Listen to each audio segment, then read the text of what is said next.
Before you said the cloud brokerage people, whoever are doing this and like they're not in the team, it's not a good idea to go with that.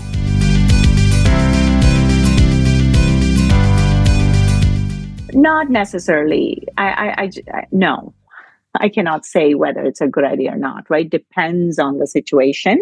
But what I'm saying is it can be very difficult when you're in two different cities and you're a brand new realtor. You need a little bit more hand holding, right? So if you're joining a cloud brokerage team and you're able to sit down with whoever your mentor is or team lead is, it's okay. So for example, as a broker, I see a lot of deals, right? But as an agent, you only see the number of deals that you have done. So the experience tends to be a little bit more limited, right? So it's like a new person's leading a new person. So, right, unless they well, now there's some people who do 50 deals a year. So if the person's done 50 deals a year for the last 2 years, now they have enough. Like I find if you're going to pay that price, this is how I look at it. If you're going to pay that price, I want to pay the price to somebody who actually knows how to market and how to run a business, how to grow a team, and they are able to provide support to the team. And this is where I'm not a big proponent of these MLM type things, because usually then you're kind of splitting your time, right?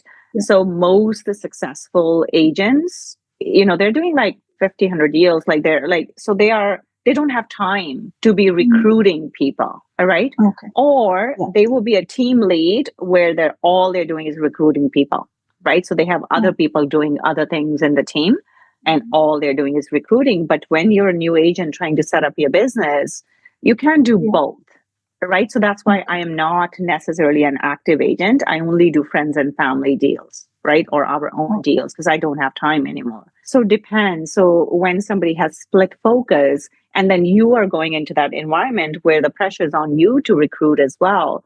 And I don't know, do you want to be setting up your business or recruiting people? All right. And the money you make is not that much in terms of, the retainer fees or whatever you're getting. I was with one of these brokerages and I did not find it to be useful.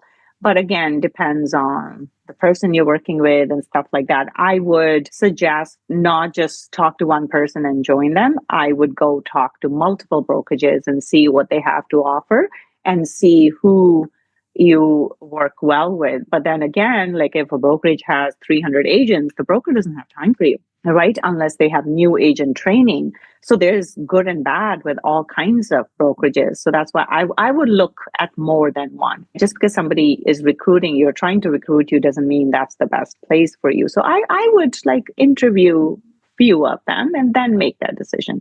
So going with a cloud brokerage, bottom line is may or may not be a bad idea depending on the situation. So if I was going to join somebody, I would say, let me see your marketing plan. Let me see, right? I want to see how they're doing stuff, and then can I learn from that? And if they're great at these things, getting business and everything else, and they can teach that to you, then that's good. So whereas if they're not, then it may not be worthwhile. So I would do a little bit more due diligence on that. So you're doing you're doing the getting the clients and everything else, and you're having to pay 20%. Is that 20% worth what you're getting? And it may or may not be. So that's why I would ask a lot more questions.